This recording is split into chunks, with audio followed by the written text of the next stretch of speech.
मौत के बाद रूह क्या क्या देखती और सुनती है। मौत के बाद रूह कहाँ कहाँ जाती है, कौन कौन से मराहल से गुजरती है और आलम बरज़ख क्या है। बिस्मिल्लाहिर्रहमानिर्रहीम।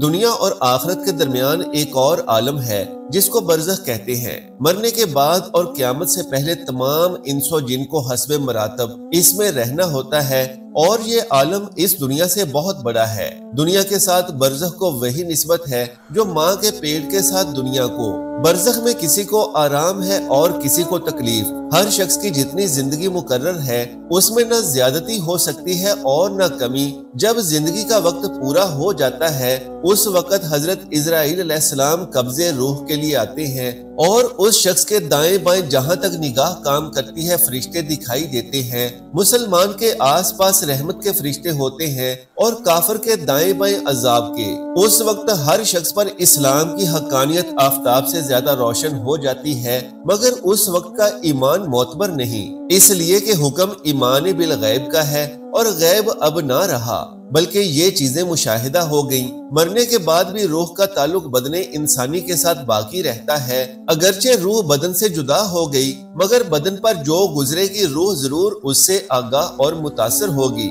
जिस तरह हयाते दुनिया में होती है बल्कि उससे जायद। दुनिया में ठंडा पानी, सर्द हवा, नरम फर्श, लजीज खाना, सब बातें जिस्म पर वारिद होती हैं, मगर राहत और लज्जत रूह को पहुंचती है और इनके अक्स भी जिस्म पर ही वारिद होते हैं और कुल्फत और अजियत रूह पाती है। और रूह के लिए खास अपनी राहत और अलम के अलग असबाब हैं जिनसे सरूर या गम पैदा होता है। बाइने ही यही सब हालतें बरज़ख में है। मरने के बाद एक मुसलमान की रूह हस्बे मर्तबा मुख्तलिफ मुकामों में रहती है। बाज की कब्र पर, बाज की चाहे जमजम शरीफ में, बाज की आसमानों जमीन के दरमियान, बाज के पहले दूसरे सातवें आसमान तक और बाज की आसमानों से भी बुलंद, और बाज की रूहें ज़ेरे अर्श कंदीलों में और बाज की आला इलीयीन में। मगर कहीं हो अपने जिस्म से उनको ताल्लुक बदस्तूर रहता है। जो कोई कब्र पर आए उसे देखते पहचानते उसकी बात सुनते हैं, बल्कि रूह का देखना कुर्बे कब्र से ही मखसूस नहीं। इसकी मिसाल हदीस में ये फरमाई कि एक तायर पहले कफस में बंद था और अब आजाद कर दिया गया। आइमा इकराम फरमाते हैं, बेशक पाक जानें जब बदन के इलाकों से जुदा होती हैं, आलम बाला से मिल जाती हैं और सब कुछ ऐसा देखती सुनती हैं जैसे यहाँ हाजिर है। हदीस में फरमाया, जब मुसलमान मरता है उसकी राह खोल दी जाती है जहाँ चाहे जाए। काफिरों की खबीस रूहें बाज उनकी मरघट या कब्र पर रहती हैं, बाज की चाहे बरहूत में के यमन में एक नाला है, बाज की पहली दूसरी सातवीं जमीन तक, बाज की इससे भी नीचे सिज्जीन में, और वो कहीं भी हो जो उसकी कब्र या मरघट पर गुजरे उसे देखते पहचानते बात सुनते हैं, मगर कहीं जाने आने का इख्तियार नहीं के कैद हैं। ये ख्याल के वो रूह किसी दूसरे बदन में चली जाती है, ख्वाह वो आदमी का बदन हो या किसी और जानवर का, जिसको तनासुख या आवागौन कहते हैं, महज बातिल और उसका मानना कुफर है। मौत के मानी रूह का जिस्म से जुदा हो जाना है, ना ये कि रूह मर जाती हो। जो रूह को फना माने बद मजहब है, मुर्दा कलाम भी करता है और उसके कलाम को अवाम, जिन और इंसान के सिवा और तमाम हैवानात वगैरह सुनते भी हैं। जब मुर्दे को कब्र में दफन करते हैं उस वक्त उसको कब्र दबाती है। अगर वो मुसलमान है तो उसका दबाना ऐसा होता है कि जैसे माँ प्यार में अपने बच्चे को जोर से चिपटा लेती है, और अगर काफिर है तो उसको इस जोर से दबाती है कि इधर की पसलियां उधर और उधर की इधर हो जाती हैं। जब दफन करने वाले दफन करके वहां से चलते हैं वो उनके जूतों की आवाज सुनता है। उस वक्त उसके पास दो फरिश्ते अपने दांतों से जमीन चीरते हुए आते हैं। उनकी शक्लें निहायत डरावनी और हैबतनाक होती हैं। उनके बदन का रंग स्याह और आंखें स्याह और नीली और देख के बराबर और शोला जन है, और उनके मुहेब बाल सर से पांव तक, और उनके दांत कई हाथ के जिनसे जमीन चीरते हुए आएंगे। उनमें से एक को मुनकर दूसरे को नकीर कहते हैं। मुर्दे को झंझोड़ते और झिड़क कर उठाते और निहायत सख्ती के साथ करख्त आवाज में सवाल करते हैं। पहला सवाल, तेरा रब कौन है? दूसरा सवाल, तेरा दीन क्या है? तीसरा सवाल, इनके बारे में तो क्या कहता था? मुर्दा मुसलमान है तो पहले सवाल का जवाब देगा, मेरा रब अल्लाह अज़्ज़ा वजल है, और दूसरे का जवाब देगा, मेरा दीन इस्लाम है। तीसरे सवाल का जवाब देगा, वो तो रसूल अल्लाह सल्लल्लाहु तआला अलैहि वसल्लम है। वो कहेंगे, तुझे ये किसने बताया? کہے گا میں نے اللہ کی کتاب پڑھی، اس پر ایمان لایا اور تصدیق کی۔ بعض روایتوں میں آیا ہے کہ سوال کا جواب پا کر کہیں گے کہ ہمیں تو معلوم تھا کہ تو یہی کہے گا۔ اس وقت آسمان سے ایک منادی ندا کرے گا کہ میرے بندے نے سچ کہا، اس کے لیے جنت کا بچھونا بچھاؤ اور جنت کا لباس پہناؤ اور اس کے لیے جنت کی طرف ایک دروازہ کھول دو۔ جنت کی نسیم اور خوشبو اس کے پاس آتی رہے گی اور جہاں تک نگاہ پھیلے گی وہاں تک اس کی قبر کشادہ کر دی جائے گی اور اس سے کہا جائے گا تو سو جیسے دلہا سوتا ہے۔ یہ خواص کے لیے عموماً ہے اور عوام میں ان کے لیے جن کو وہ چاہے، ورنہ وسعت قبر حسب مراتب مختلف ہے۔ بعض کے لیے 70 ہاتھ لمبی چوڑی، بعض کے لیے جتنی وہ چاہے زیادہ، حتیٰ کہ جہاں تک نگاہ پہنچے، اور وسعت میں بعض پر عذاب بھی ہوگا ان کی معصیت کے لائق۔ پھر اس کے پیرانے عظام یا مذاہب کے امام یا اور اولیاء کرام کی شفاعت یا محض رحمت سے جب وہ چاہے گا نجات پائیں گے۔ اور بعض نے کہا کہ مومن عاصی پر عذاب قبر شب جمعہ آنے تک ہے، اس کے آتے ہی اٹھا لیا جائے گا۔ واللہ تعالی عالم۔ ہاں یہ حدیث سے ثابت ہے کہ جو مسلمان شب جمعہ یا روز جمعہ یا رمضان مبارک کے کسی دن رات میں مرے گا، سوال نکیرین و عذاب قبر سے محفوظ رہے گا۔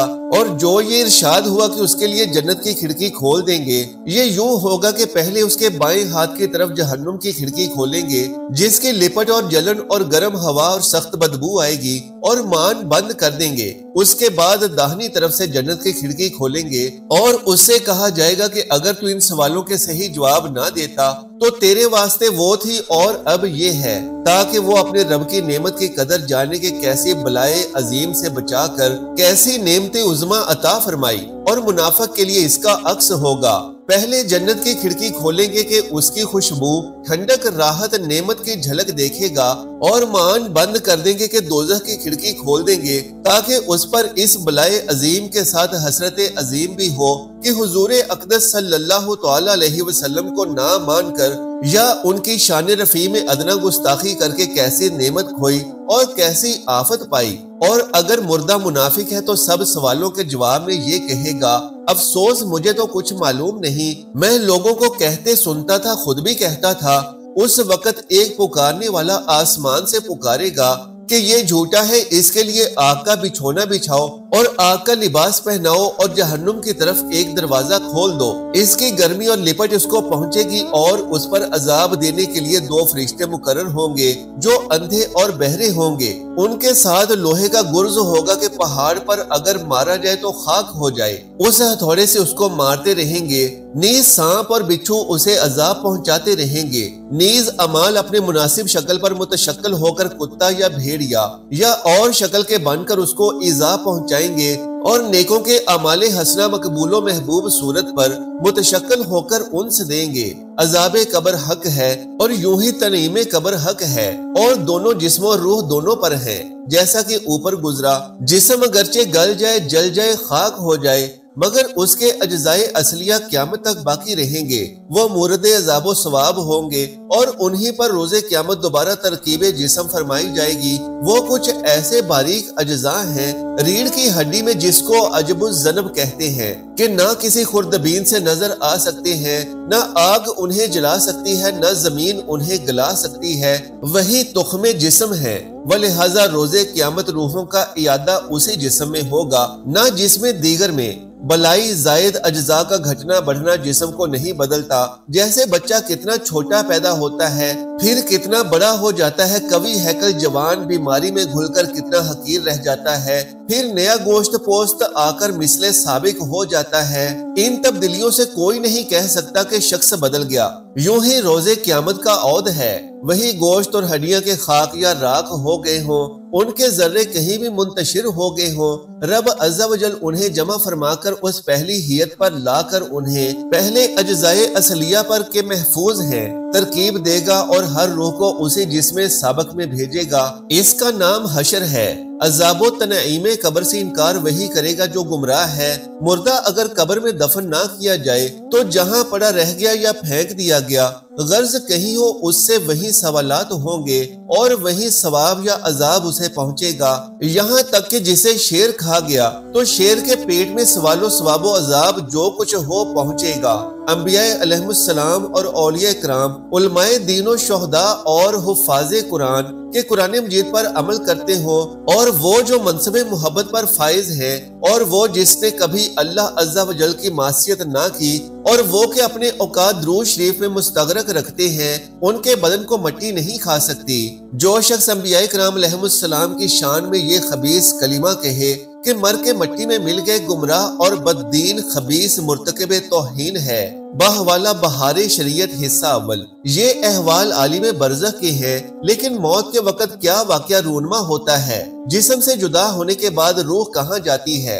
हजरत अबुल हसन अली बिन मोहम्मद अल काबसी रहमतुल्लाह अलैह के अहले सुन्नत का मजहब ही दुरुस्त है कि रूह जब बदन से निकलती है तो फरिश्ते इसको लेकर आसमान की जानिब जाते हैं, जहाँ तक कि अल्लाह रब्बुल आलमीन की बारगाह में जाकर रुक जाते हैं और अल्लाह सुब्हानहू व तआला उससे बाज पुरस करते हैं। फिर अगर वो रूह सईद होती है और ऐसी रूह होती है जो कि खुश नसीब है, तो अल्लाह फरिश्तों को हुक्म देता है कि वो इस रूह को ले जाएं और जन्नत में इसे इसका मुकाम दिखाएं। बस फरिश्ते उतनी देर तक उसको जन्नत में ले जाते हैं कि जब तक मैयत को गुस्ल दिया जा रहा होता है, और जब मैयत को गुस्ल देकर उसे कफन पहना दिया जाता है तो उसकी रूह को वापस लौटा दिया जाता है और मैयत के कफन और जिस्म के दरमियान उसको रख दिया जाता है।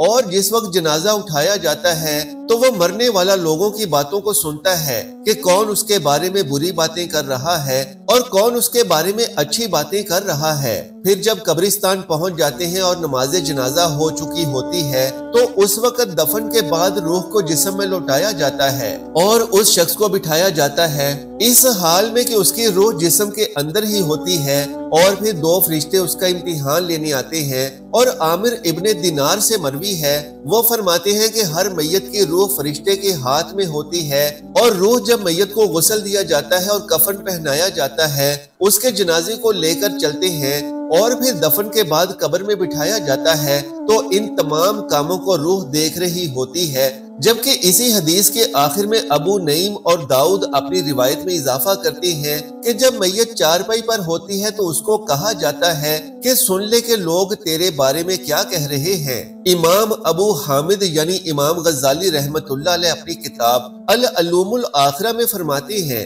कि जब फरिश्ता नेक रूह को कब्ज़ करता है तो वो खूबसूरत चेहरों वाले फरिश्ते खूबसूरत कपड़े पहने हुए खूबसूरत लिबास में होते हैं और उनके बदनों से खुशबू के भभोके ऐसे ठाठे मारते हुए आ रहे होते हैं कि सारा माहौल मुअत्तर हो जाता है। और वो उस फरिश्ते से उस रूह को वसूल कर लेते हैं और जन्नत से अपने साथ लाए हुए रेशम में उसे लपेट लेते हैं। और वो रूह शहद की मक्खी जितनी जिसामत रखती है, और इतनी ही जिसामत वाली रूह में पूरा इंसानी तशख्खुस, अक्लो शऊर, दिमाग और दुनिया में उसने जिस कदर भी उलूम फनून सीखे होते हैं, वो तमाम तर मालूमात उस मक्खी जितनी जिसामत वाली रूह में मौजूद होती है। चुनांचे इस रूह को लेकर फरिश्ते फिजा में बुलंद होते हैं और रास्ते में पिछली उम्मतों और माजी में फौत होने वाले तमाम इंसानों की अरवाह टिड्डी दल के लश्कर की मानिंद फैली और मुंतशिर होती है, जहाँ से वो गुजरते हैं और यहाँ तक के आसमानी दुनिया तक पहुँच जाते हैं। और अमीन फरिश्ता आसमानी दुनिया के दरवाजे पर दस्तक देता है। अंदर से आवाज आती है कि कौन है, तो फरिश्ता जवाब देता है कि मैं सलसाइल हूँ, और ये इसका बहुत अच्छा और पसंदीदा नाम लेकर बताता है कि फलां शख्स मेरे साथ है, यानी इसकी रूह मेरे साथ है। तो अंदर से एक फरिश्ता कहता है कि जी हाँ, ये शख्स तो बहुत अच्छा इंसान हुआ है और गैर मुतज़लज़ल अकीदा रखता था। फिर दूसरे आसमान पर पहुंचकर जब फरिश्ता दरवाजा खटखटाता है तो पूछा जाता है कि तुम कौन हो। वो फिर से पहला सा जवाब देता है कि दूसरे आसमान के फरिश्ते कहते हैं कि भाई फलां के लिए खुश आमदीद, आहलन व सहलन, क्योंकि ये शख्स अपने तमाम फराइज के साथ अपनी नमाज की मुहाफिजत करता था। फिर वहां से चलकर तीसरे आसमान पर पहुंचते हैं तो फिर से अमीन दरवाजा खुलवाता है, यानी जो फरिश्ता रूह को अमानत के साथ लेकर जा रहा होता है, तो फिर से उसे पूछा जाता है कि आप कौन हो, और वो पहले की तरह जवाब देता है। तो फिर से अंदर से आवाज आती है कि फलां को मरहबा, कि ये शख्स अपने माल में अल्लाह के हुकूक की पूरी पासदारी किया करता था, इसमें किसी किस्म की कंजूसी नहीं करता था اور ہیرا پھیری نہیں کرتا تھا۔ پھر وہ چوتھے آسمان پر پہنچ جاتے ہیں اور دروازہ کھٹکھٹانے پر پوچھا جاتا ہے کون ہو، وہی جواب ملتا ہے تو وہاں بھی اس روح کا اور فرشتے کا استقبال کیا جاتا ہے، اور اندر موجود فرشتہ کہتا ہے کہ یہ شخص روزے رکھتا تھا تو بڑے اچھے روزے رکھتا تھا، نہ تو اس کی سحری لقمہ حرام سے ہوتی تھی اور نہ ہی افطاری۔ یہ شخص روزے کے دوران بے حیائی اور گناہ کے کاموں سے بھی رکا رہتا تھا، صدقہ و خیرات کرتا تھا۔ یہاں سے چلتے ہیں تو پھر فرشتہ 5ویں آسمان پر جا کر دستک دیتا ہے اور ویسے ہی سوال و جواب ہوتا ہے، اور فرشتے خوش دلی سے یہ کہتے ہوئے اسے راستہ دیتے ہیں کہ اس شخص نے تو اپنا حج دولت اور شہرت کی نمود و نمائش سے پاک رہتے ہوئے کیا ہے۔ چھٹے آسمان پر بھی یہی معاملہ یعنی سوال و جواب ہوتا ہے، اور پھر فرشتے کہتے ہیں کہ اس پاکیزہ روح اور صالح مرد کو سلام اور خوش آمدید کہ یہ شخص اپنے ماں باپ کا بہت فرمانبردار تھا، اور اس کے لیے دروازہ کھول دیا جاتا ہے۔ پھر فرشتے اس روح کو لے کر 7ویں آسمان پر پہنچتے ہیں اور اسی طرح سے سوال و جواب ہوتا ہے، اور فرشتے کہتے ہیں کہ یہ شخص تو سحر کے وقت اللہ سے توبہ و استغفار کیا کرتا تھا، وہ شیدہ طور پر صدقات کرتا اور یتیموں کی کفالت کیا کرتا تھا۔